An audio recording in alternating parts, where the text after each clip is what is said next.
The University of California, Riverside presents Blue, Gold, and Black, the podcast that's dedicated to amplifying Black voices at UCR. I'm Dominique Beale from UCR's Community Engagement and Outreach Unit. In each episode, we'll be talking to UCR students, campus leaders, and community partners to explore the intersection of being Black and being a Highlander at UCR. And I can't wait for you to meet today's guest. Let's get started.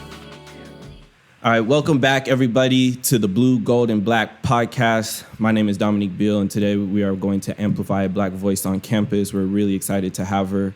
Dr. Denise Woods is the Assistant Vice Chancellor of Health, Counseling, and Wellness. So we're going to talk a little bit about her upbringing, some of the experiences she had that influences her in the work that she does for UCR today. Super excited to have you on, Dr. Woods. How are you doing today? I'm doing great. Thanks for having me. I'm really excited to be a part of this. Nice. Thank you. So, let's just go ahead and get started. Please start off kind of telling us a little bit about yourself in terms of where you grew up and some of your childhood experiences that kind of helped shape your Black identity and the way you were kind of beginning to develop and look at the world. Yeah. So I, grew up in the Bay Area. Richmond, California, which is a kind of a suburb city of the Bay Area, near Berkeley and Vallejo. And my parents we were a very tight-knit family. I have two older brothers. Nice. And so when my parents first moved to Richmond, it was a new development. And so it was an upcoming Black community, and it ended up being a great anchor and foundation for our family and many other Black families that were purchasing homes, new homes at the time. I guess some of the experiences that helped shape who I am as a Black person and a Black woman come just from my early days of playing outside with my friends, many of my friends who looked like me. My brothers were huge influences on my life. They both played sports and basketball. We were all very tall. My mom is about 5'10", and then my dad is 6'2". Wow. So my siblings, I have, like I said, two older brothers. My oldest brother, he's 6'5". Oh, wow. And then my brother that's in between us, he's 6'10". And then it's me, and I'm between 6'2" and 6'3". Oh, wow. Okay. Yeah, so we all played.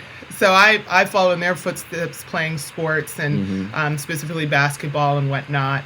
But, my parents were very involved. We did a lot of family dinners, a lot of having friends over. Our house kind of became that house where, all the community kids came over and hung out with us. And, it was just really, when I think back to those times, when you're going through it, you don't really maybe value it as much as you do when you get older and you kind of look back. Yeah. But really great times growing up in the 80s. That's when hip hop first made its appearance on the scene, and so was very much influenced by the hip hop of that time, and especially Bay Area rap. So E40, Too Short, Rappin' Forte, for those of you who might know, Richie Rich. And so it was just a really great time. Of course, other West Coast rap too, NWA, Ice Cube, and then also East Coast rap and just conscious rap. So KRS-One, X-Clan, I still bump that to this day. Yeah. But was very much into that hip hop movement at the time. And as I mentioned, and what would you say was like, because I think that's very interesting, just how important like the artistic scene plays kind of in the shaping of, consciousness and identity and stuff. And so kind of growing up within that golden age, what was like just the atmosphere like in the culture, in the neighborhoods and, in the social environment? I think it was always there in the background. Everything from, barbecues to just, those were the times when you just get in your car and just drive. Right. You have the 808s in the back. And it was just, going to the different parks and, a lot of outdoor basketball. It doesn't seem like they do a lot of just runs outside anymore. For sure. But it was just one of those things where it was just a part of you. It was just inbred into you. DJ Quick, Sugar Free. All those artists were just a part of who you were. And my brothers, of course, being older, it's about a 6-7 year gap in between me and my next older sibling. And so they had, all the Too Short when I was young. So I was just like, wow, okay. Yeah.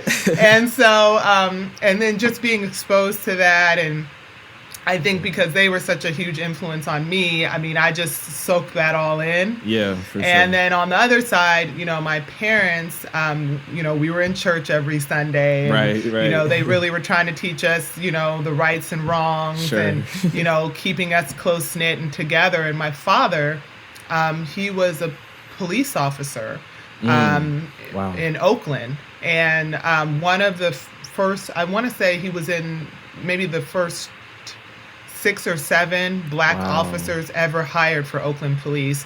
And he came on during the time of kind of the uprise, right, of civil rights and the Black Panther Party and stuff like that. So he was always, on both sides. And it was really interesting because he has very much a consciousness of blackness. And he has told us some stories, of just being on the side of the officers, and then also, how he was approached by other, black folks in the community, and how they viewed officers. And a lot of times it was in a positive light, right? Because they didn't see a lot of black officers, and especially not one that they felt they could see themselves in, and that treated them with respect, and that really, abided by the law, but also understood the difference between the letter of the law and the spirit of the law. And a lot of officers, as you can see nowadays, that juxtaposition, a lot of times they don't have that. It just seems like, well, this is the letter of the law and I'm just going to apply that. Rather than saying, well, what does the spirit of the law really say? And so our father instilled that in us at a young age. But just him being in that role, a lot of the neighborhood kids, they knew, you don't mess with Mr. Woods and his kids, right? And, he was also someone that, neighborhood kids looked up to, especially black boys, black men. But it was a golden time, people who say the 80s were very special. I'm lucky to grow up in that era, and I can definitely say, looking back, like it was just a lot of innocence, but a strong movement of consciousness, similar to what we're starting to see today. And it's really fascinating when you get to talk to people who kind of grew up within the different time periods. I grew up in the late 90s, early 2000s, you know what I'm saying? And so there was still a lot of like reminiscence from the early 90s hip hop scene, you know what I'm saying, that trickled over. My dad was, obviously, we listened to oldies and soul and everything, but my dad was obviously a huge hip hop fan. So for us, it was Ice Cube really heavy, Dr. Dre, Snoop, you know what I'm saying, Quick.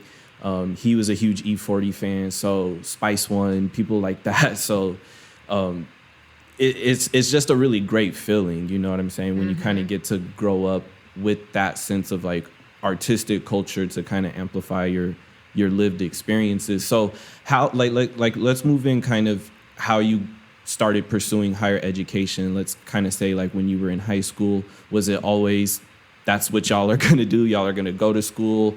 How did education, really become a part of your life? I never remember my parents saying, you're going to go to college and you're going to do this, this, and this. It was never pressed upon us, but it was always there, Sure. It was just kind of the assumption. And I think we all, as kids, just assume that that's what we would do as far as, going to college and getting a degree. And so Also, like I said, sports was big. So Sure. we were all trying to get athletic scholarships. Gotcha. And we all did. Mm. My oldest brother, got a D1 scholarship to the University of Montana. Nice. My next oldest brother, or the middle sibling, he got a D1 scholarship to University of Washington. Mm. And then my oldest brother ended up transferring from University of Montana to play with my brother at University of Washington. So they played Oh, together. that's dope. Yeah, during the early 90s. And Yeah. that was a really great experience. And so my parents and I, we would pack up the van and drive from the Bay Area all the way up to Seattle, Oh, okay. Washington. That's pretty lit. Um, Yeah. yeah, during Christmas, to see their games, and then Mm. also like during the summer we would go up there. And then for me, I got into basketball probably fifth or sixth grade. I mean, at first my mom had me in all the dance classes. I did tap dance, jazz dance, all Yeah, this. yeah. And then eventually it was just kind of inevitable, like, okay, Right. basketball. I was Right. taller than everybody, boys, girls, Yeah. teachers. We're like, okay, just get on It the just court. made sense. Yeah. It just made sense. And so I ended up, getting a D1 ride to, first I started at University of San Francisco. I stayed there 2 years, and then I transferred to University of Southern California, USC, fight on. Nice. And so, but with, getting into higher education myself, I always liked mentorship. Mm. I liked teaching. At one point I thought, maybe I'll be a teacher. Okay. And I did teach for a little bit of time in between. When I first graduated college, I went overseas. I played basketball for a little bit, did that, came back, was Nice. trying to figure out what's my next move. Real quick, could you And tell us what you majored in for undergrad? Yeah, undergrad, I was able to get my undergraduate and master's degree while I was playing at SC. So I just Nice. did my BA was in communications, and then my master's was in just communications management. Okay. So I was thinking at the time I would go into like broadcasting or something like that. And I did a little bit of that. I did some radio broadcasting, a couple of sports on television broadcasting. So I was trying to see what was going to work with that. But anyways, ended up doing some teaching. I love to coach. And so just that call to mentorship was important to me. And I think that was also seeing my dad do a lot of that with my brothers and then some of their friends. I mean, he was always taking them, picking people up. He also did some volunteer coaching when I was in high school. And so just, always trying to help others. And my mom, she did a lot of volunteer work and stuff in the church. So I think that just was inbred in me, like just seeing people helping others. Right. And so I started teaching. I was doing some substitute teaching in Compton Unified School District. I did that for a while, substitute teaching. And then I got a coaching and teaching position at a charter school in Los Angeles, View Park High School. And so I was there probably for about 6 years as I was also earning my doctorate degree Nice. at UCLA. Okay. And then after I did that, my doctorate degree is in public health. Okay. And so I was like, I should probably do something with this. Right. And so that's when I started getting into more of the public health work. Gotcha. And then, opportunities presented themselves here and there. And I was able to get a position with the Cal State system. I was at the office of the Chancellor, and I was leading, I was the director of student wellness and basic needs there. So there I provided oversight to all 23 campuses, working with just really trying to establish a framework for campuses with the basic needs programs and services, and then also working with the student health centers and the counseling and psychological services. So I provided oversight for all of that, which was an amazing experience. A lot of work because it's, this Cal State system is so large. Huge, yeah. And basic needs, although campuses have been doing basic needs work, it wasn't structured. Right. So really trying to come in and have a macro view of how the campuses could have the different programs and really presenting it with a holistic lens. So a student who is experiencing food and housing, that's just probably the tip of the iceberg. There might be other issues that we need to help them with, but that doesn't define them. And so thinking about how health plays into that, just physical health, how mental health plays into that, how a sense of belonging and connections play into that, Sure. how administrative and academic support plays into that, and really trying to get folks on the campuses, which many understood, but just trying to get them to see that, if that student in the back of the class is not paying attention or is sleeping, to not jump to the conclusion that, they're just slacking and they don't care. There could be real issues, right, that they're dealing with. And then also that, yes, because I would often be met with, we're not a social services program. This is not, this goes beyond the bounds of a college. Like, why are we doing this? And it's like, A, do you want to reach students? B, higher education evolves, right? It's evolving. And so you cannot, the message really is, a student, you have to really support that student's out of the classroom needs before you can even get them in the classroom to pay attention.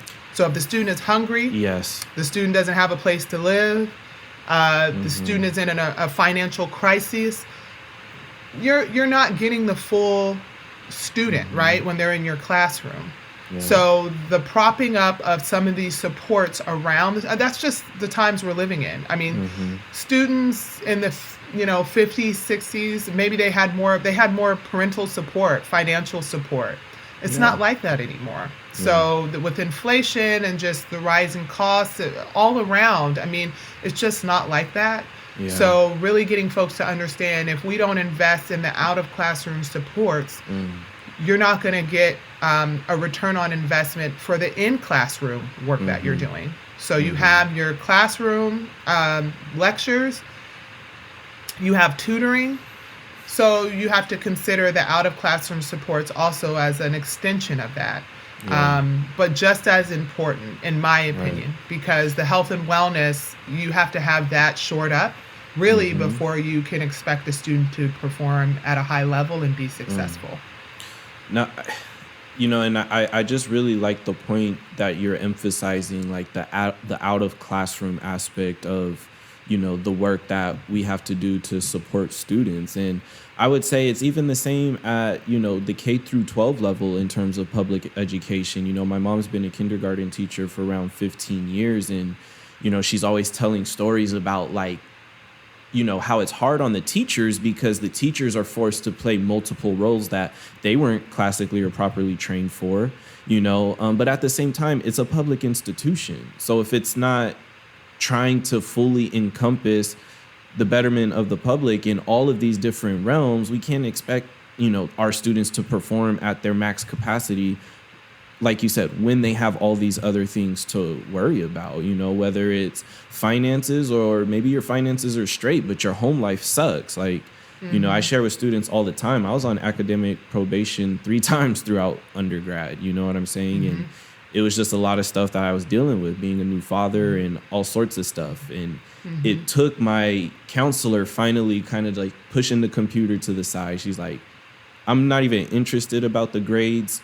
What is going on with you? You know what I'm saying? And that really inspired me to take responsibility for getting the resources that I need. So I want to come back to that in a little bit. But earlier you mentioned just mentorship was foundational for you throughout this journey. And I'm stressing to all the students watching, you'll notice a theme in all of our episodes that every guest so far has brought up not only how they do their part to mentor, but they had mentors and they made sure that they took the opportunities that were gifted to them. So can you just please talk about, maybe shout out some of the mentors that were pivotal throughout your undergrad post-grad career, and even your professional career, I think it's important for students to understand the value of mentorship.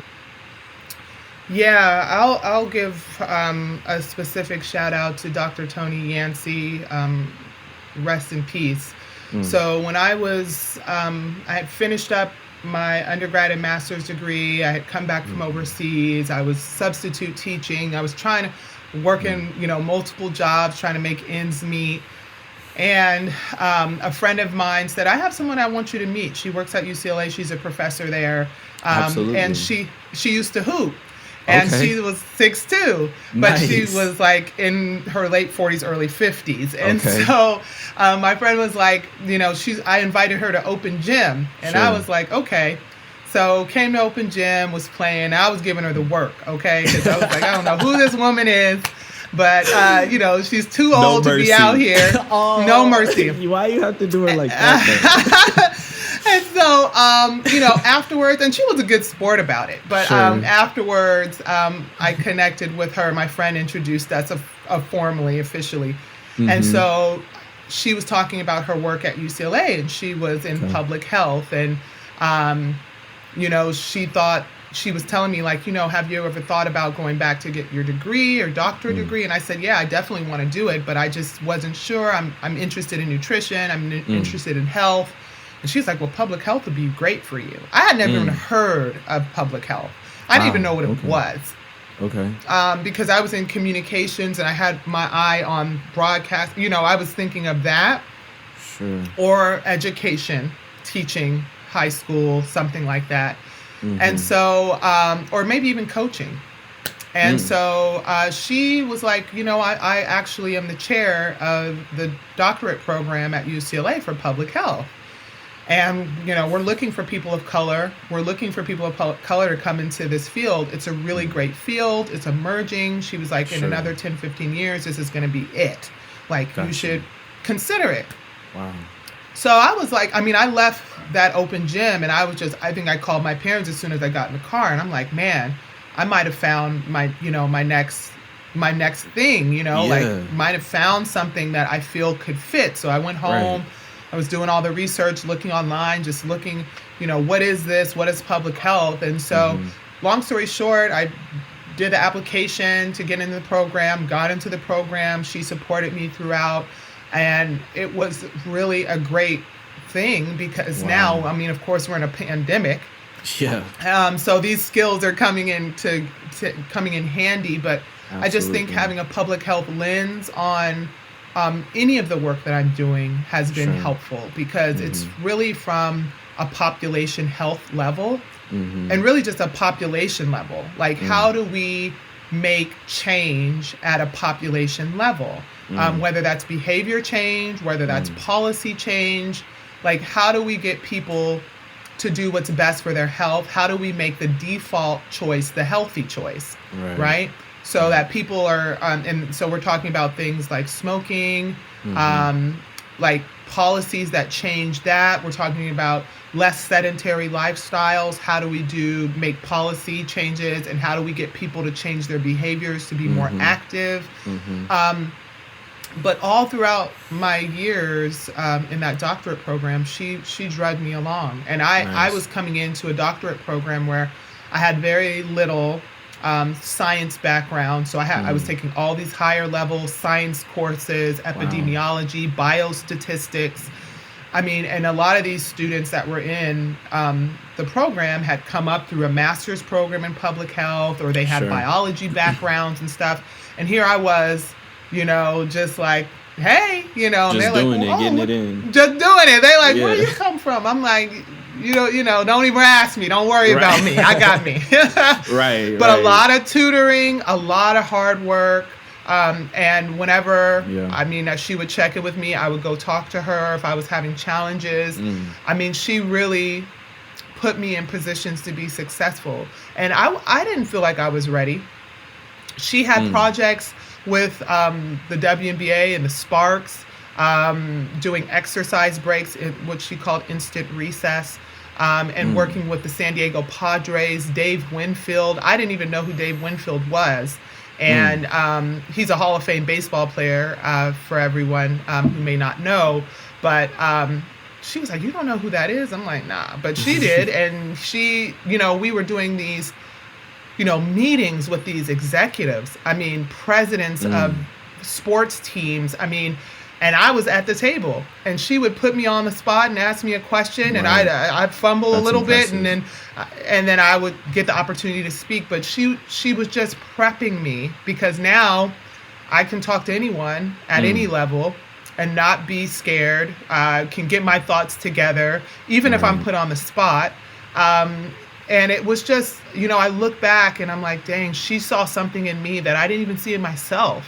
Like, I don't know why me. But that's what mentors do. They see something in you and they build that up, and they give you the confidence. They give you the opportunities. They help build your confidence. She had sometimes words of wisdom for me, or sometimes things I didn't do quite right. And she would, in a very nurturing way, say, you need to do better, or you need to do differently. Sure. But it was never a cut down. It was always trying to build me up. And so from that experience and many other experiences where I've had coaches that have been really great mentors, I've had some really bad coaches. So I can also say those are the things I do not want to do. I always kind of keep that in the back of my head too. But that is just one example of a woman of color who really set the path for me. And now I'm in a position where I can mentor other students and also help them realize their dream, and maybe help them see something in themselves that they hadn't seen before. Yeah. And, I think the most beautiful thing is I think she offered you the opportunity because you balled her up. She was like, she didn't take no mercy on me. Right. So right. I got to She's get like, her in the program. She's going to do great. Yeah, exactly. And I asked her too one time, I'm like, why, kind of like, why me? And then she was just like, when I first met you and just talking to you, she was like, I gave you a set of directions, and she was like, you followed up with me right away, and I knew that you were serious. So I just give that advice to folks that, and to students, that if you have an opportunity that's being presented to you by someone who is trying to put you up on game, you need to follow through with it, because you have that one opportunity. You have that opportunity, and first impressions mean a lot. So for me, I didn't even think about it when she was telling about it on a Saturday. I followed her up with her on Monday, like, hey, I looked at this program all over the weekend, and I want to try it. Tell me what I have to do. And she was impressed by that. And that's all she needed. Like, okay, she's ready to go.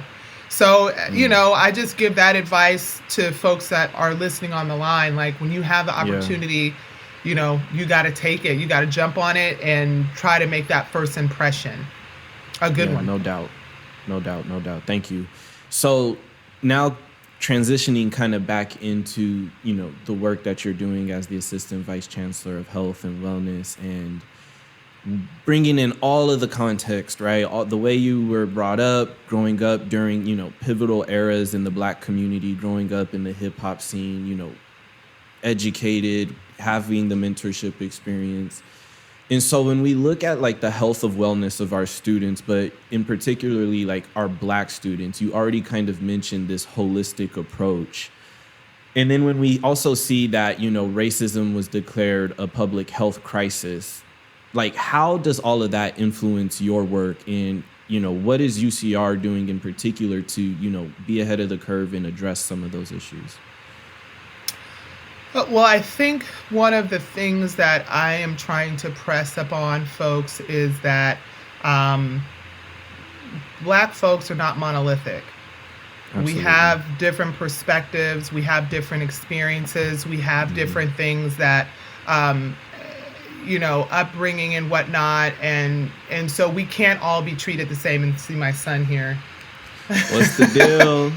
You're going to be famous. I like the T-shirt too, man. I like the T-shirt. Yeah, he's been dying to wear his T-shirt. We all have one. So he's like, I want to wear my Black Lives Matter shirt. Beautiful. So, I love it. For UCR in particular, trying to elevate the Black voice is really ongoing, right? So looking for, again, that holistic approach of how we deal with health, how we deal with wellness, how we know that those are a lot of intersections.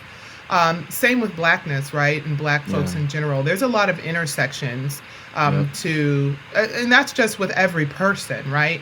Sure. And so I think for us here, what we are trying to do is get the message across about holistic health, get the message to students about and make it accessible for them, lessen the stigma around, some crucial issues such as food and housing insecurity and mental health.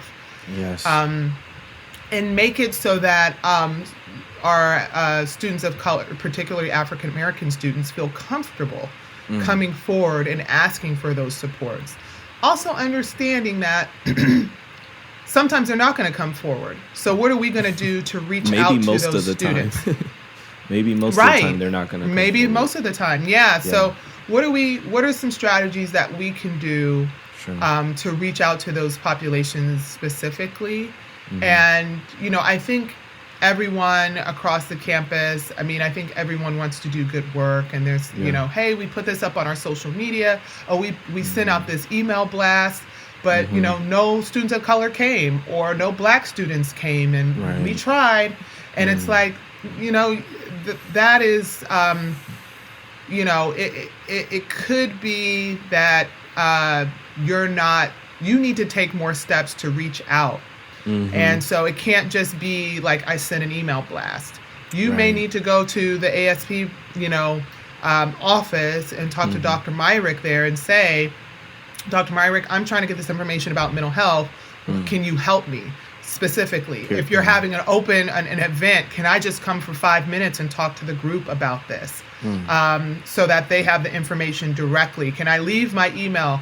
If you're having an event in ASP, can I come to that event? Yeah. Also, our athletics department, right? So also reaching out to the students there, the African American students there. So it's like taking that extra step. And sometimes, folks are overwhelmed. There's a lot of work, a lot of things, especially during these times, and it feels harder to engage students because they're being bombarded with so much online because there's no other way. But I think for us in health counseling and wellness, not only thinking about the holistic approach, what is that extra step that we can do to outreach to our African American students? Yeah. And then the other piece of it is really thinking about the inequities and the racial injustices that are integrated within a lot of the systems, and how can we start to change and be aware of those? So if you have a staff and you don't have any African Americans on your staff, or if you have a student board and you don't have any African American representation on there, what can we do to change that? And what can we do to elevate that as something that we want to be aware of? So whether that's hiring practices, really trying to make sure that we have, a pool of applicants that includes African Americans in that. Same with the different oversight boards. With students on there, making sure that is represented. And then even when we're doing focus groups on campus or we're doing surveys, how do we make sure that we have African American students, among other ethnic groups, have them fill out these surveys and be a part of these focus groups so we can really get a true sense of the areas that we're deficient in so that we can improve them. Because we think, we may think we're trying to hit all these different spots and we think we're doing good. And students may be beyond that, Facebook is probably not where we want to put the bulk of our outreach in, right? We're moving over to Instagram, or we're now going to TikTok, which I have no idea what that is. But it's something that students like, right? So exactly. we need to start to move that way. And then even once we're on there and we have an account, we still might have to do some targeted outreach to those Yeah. populations. Yeah. So it's kind of the threefold, right? The Mm-hmm. holistic approach, the taking it a step further on the outreach, Mm-hmm. for accessibility and vision. Mm-hmm. And then the final piece is just really trying to address and be aware of some of those systematic racial barriers, Mm-hmm. that are just inbred and ingrained into some of the Mm-hmm. stuff that we're doing and the systems that we work within. Yeah, and I think everything that you just said is really amazing, and it just makes my mind like wandering to all of these different places. And the idea is like, it's very like on an individual level, right? Let's just say most people are good and have good intentions, right? But there's a big difference between what your intentions are and then the impact, right? And you can only get so far on the good intention. You can only say, well, my intentions were good up to a certain point. And so it's trying to take, I guess the good intentions of everybody that's on campus that wants to see all of our students succeed, that wants to see our Black students succeed, and take like those positive and fuzzy feelings and turn them into like structural policy or ways that we can implement those feelings into our policy. Because, a lot of this stuff, when we have institutions that are over 150 some odd years old, a lot of the stuff, the issues that we see today they're just sitting in our past waiting for us to kind of recognize them and address them properly. So then that way we can understand like how we can effectively rebuild, how we can build better communities across campus, cross multiple communities coming into contact with each other and assisting each other and, coalitioning with each other and things like that. So I just think it's important that students recognize, like when you come to UCR, right, like these are the people that you can work with, right? You can talk to Dr. Denise Woods and ask her opinion on something, and she's gonna give it to you straight. And I just think it's super valuable, that we're able to have this conversation, because these are the types of conversations that are gonna get people thinking. And it's like, okay, maybe we can move in this direction, maybe we can move in that direction. And I think the most important thing, honestly, is just having empathy. I mean, if you just have like a simple structural baseline of empathy, a lot of these issues get resolved just like that, because they are complex issues. They do need to be thought about critically, but the solution oftentimes can just be answered with like, what's going to help the masses of people, or what is going to help the most vulnerable people the most. And once you help those people, it's inevitable that anyone else, quote unquote, above them is going to rise in that ascension. So, just trying to push that message forward as well. And then, so really just for our students who are like, okay, I want to get into public health. I want to be Dr. Denise Woods. I'm a sophomore in high school. I'm a junior in high school. Like, what are some of the things that I can like do now that can kind of help set my track to get into being, the assistant vice chancellor of health and wellness at a institution? Yeah, I would say definitely you don't have to be an expert, but you should have some background and get some background in sciences. It's good to have that. I did not have a lot, and it was tough, Sure. especially when you get to some of the higher level classes. I'd also say try to seek out a mentor, or someone that you strive to be for, or strive to be in that position, or someone maybe that you has been to college and has at least had the experience of college. When you talk about the changes and whatnot on campus, I think part of what you brought up, which I think is really key, is just recognizing some of the past inequities. And one of the things I too want to just mention to students, Sure. and just in general, this idea of equality and equity, and really understanding the differences between the two. And I think, a lot of folks say, yeah, well, if everyone's just treated equal, but it's not just about that, right? Because if you have somebody here a group here and a group here, and you treat them equally, right? It's going to go up like this, right? Exactly. So you got to do equity first to close the gap. Then we pour on the equality and we go up.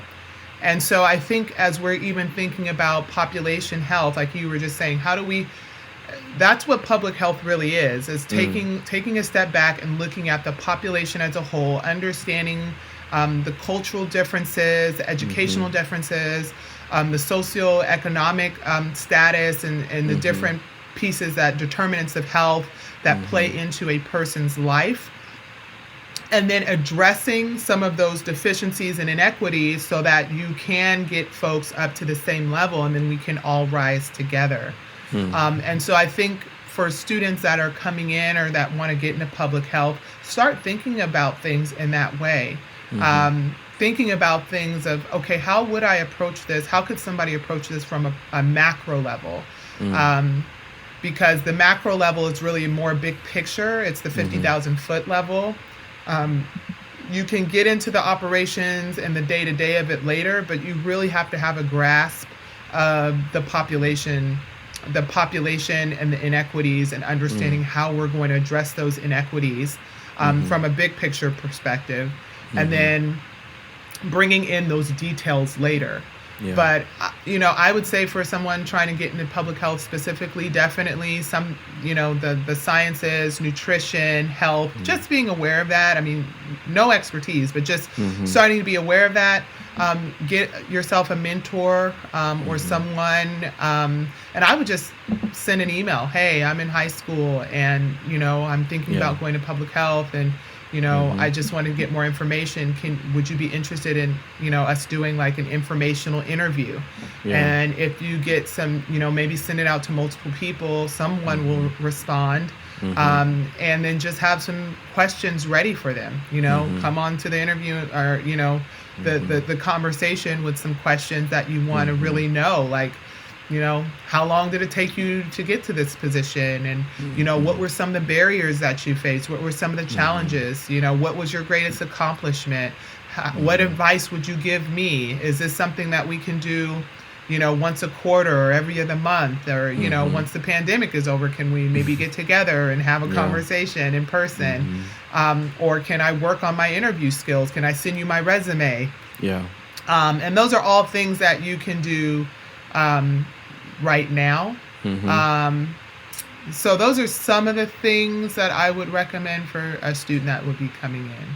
Got you. Thank you for that. I appreciate it. And so again, one of the key things, mentorship. So it's important, for people like me and people even older generations than me to make sure we're extending the hand backwards. But students, you have to kind of be walking to try and keep up. So, it has to be a mutual relationship on both ends. And I think we're working towards that. And so I'll say something. I was just going to say something real quick. And don't be discouraged. Sometimes you'll send an email to someone in a high level position and they don't get back to you. Don't take it as a slight. I mean, folks are really busy. And so I would just say be persistent. I mean, you don't want to send them a message every day or every week, but, send a message. If you don't hear something back with maybe in 2 weeks or something, maybe send it again, because it'll come up to the top of their mailbox. A lot of times, especially during this time, we're putting out fires. So that's what we kind of jump on to. So I would just encourage students to continue to reach out. Yeah, absolutely. Be persistent, but like under control, right? You don't need to spam them. But yeah, definitely. Yeah.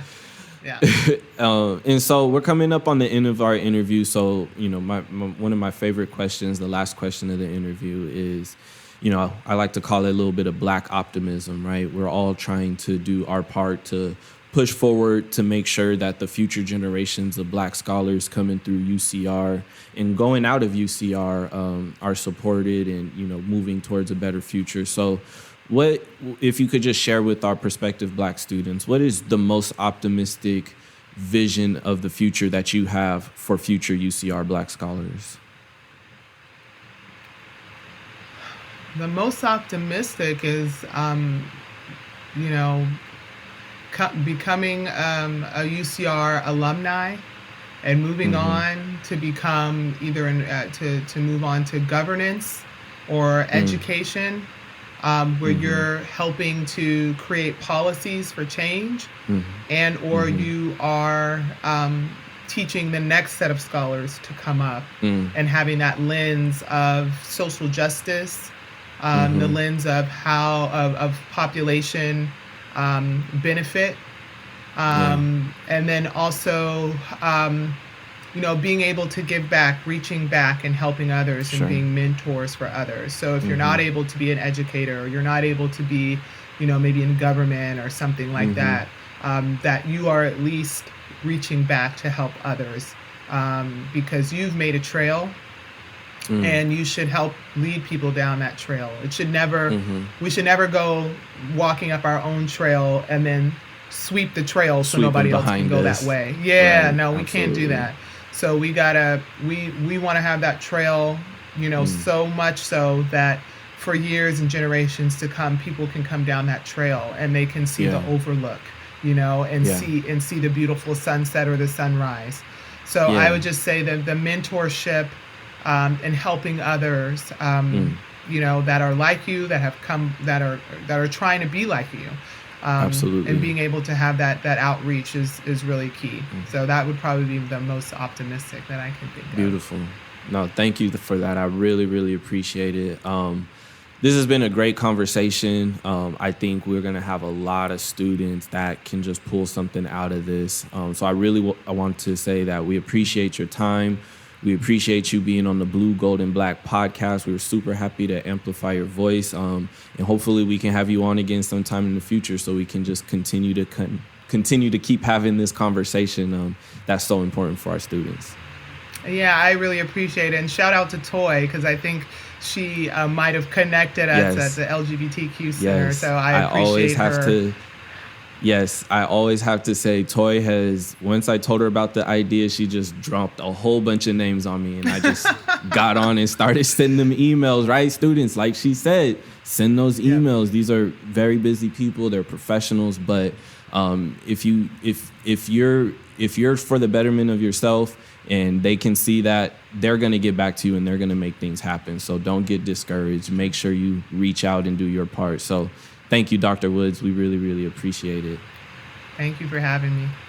Thank you for joining us on Blue, Gold, and Black. This program is produced by the Community Engagement and Outreach Unit of Undergraduate Admissions at the University of California, Riverside. Learn more about attending UCR by visiting admissions.ucr.edu, and be sure to check out the description for other useful links and resources. Help support this podcast by liking, subscribing, and sharing. And be sure to check out our podcast videos on YouTube. Catch you guys later.